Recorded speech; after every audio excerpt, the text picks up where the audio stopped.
بتاتے ہیں جہاں نفس کو حظ ملتا ہے. میں ایک دیہاتی ہوں, ہمارے دیہاتوں میں میلے ٹھیلے کا ماحول ہوتا ہے. کتوں کی لڑائی آئی تو 50,000 وہاں دے دیا, کرکٹ میچ آیا تو 1 لاکھ کا انعام وہاں دے دیا. جہاں نفس کو حظ ملا ہم نے دولت کا منہ وہاں کھولا, اور جہاں دولت لوٹانے سے رب راضی ہوتا ہے, اس کی رحمتیں برستی ہیں, وہاں غفلت کی پٹی. وہ کیا کسی شاعر نے کہا تھا کہ دیکھا ہے میں نے شہر میں کوڑے کے ڈھیر پر 2 بچے لڑ رہے تھے فقط ایک بیر پر, اور گندم امیر شہر کی ہوتی رہی خراب, بیٹی مگر غریب کی فاقوں سے مر گئی. اور اللہ نے آپ کو دولت سے نوازا, دولت وہاں دو جہاں دولت لٹانے سے رب راضی ہوتا ہے, اس کی رحمتیں برستی ہیں. ہمارے گجرانوالہ دھلا چوک پہ ایک بوڑھا 3 دہاڑے آٹے کا تھیلا اٹھا کے دوڑ لگاتا ہے. نحیف تھا, 2 قدم چلا کے لوگوں نے پکڑا اور خوب زد و کوب کیا, اور بعد میں سوال کیا کہ بوڑھے یہ جرت کیوں کی؟ تو وہ بوڑھا رونے لگا. وہ کہتا ہے 1 ہفتہ ہو گیا مجھے اس چوک میں آ کے کھڑا ہوتا ہوں مزدوری کے لیے, اور مجھے بوڑھا سمجھ کے لوگ چھوڑ کے چلے جاتے ہیں. ہفتہ ہو گیا بچے بھوک سے مر رہے ہیں. آج ان کی بھوک دیکھی نہیں گئی تو چوری پہ وہ آمادہ ہوا,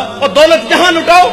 یہ نوائے وقت میں ایک خبر چھپی تھی, کمالیہ کی بیٹی وہ شادی کے قابل تھی, ایک رشتہ ملا, ادھر سے بارات آ رہی ہے, ادھر بیٹی والے تیاریوں میں. ہمسائیگی میں سے کسی نے شرارت کی کہ جس کے گھر میں آ رہے ہو وہ اپنی بیٹی کو چند جوڑوں کے سوا اور کچھ بھی نہیں دے سکتا. بارات وہیں سے واپس چلی گئی. بتاؤ اس بیٹی کے دل پہ جو کچوکے اور زخم لگے تھے اس کا مداوع کس نے کرنا تھا؟ اور اللہ نے آپ کو دولت سے نوازا ہے. غریبوں کی بیواؤں کی بیٹیاں گھروں میں بوڑھی ہو رہی ہیں, تم کتوں کی لڑائی پہ پیسے لٹا رہے ہو, تم ہجڑوں پہ دولت لٹا رہے ہو. اگر دولت لٹانے کا شوق ہے تو معاشرے میں پھیلے ہوئے دکھ دیکھو.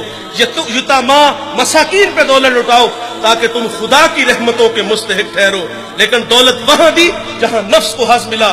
جب اس بیٹی نے کہا کفل مجھے بھوک تیرے تک کھینچ لائی ہے, یہ ایک جملہ کفل کی ہدایت کا سبب بنا. دل کے آئینے پہ چوٹ لگی, کفل رونے لگا, ہاتھ جوڑ کے کہتا ہے بہن مجھے معاف کر دے, تو جس عزت سے آئی ہے اسی عزت سے واپس گھر چلی جا, اور میرے لیے دعا کر کہ میں بڑا ہی کتا انسان ہوں, اللہ مجھے معاف کر دے.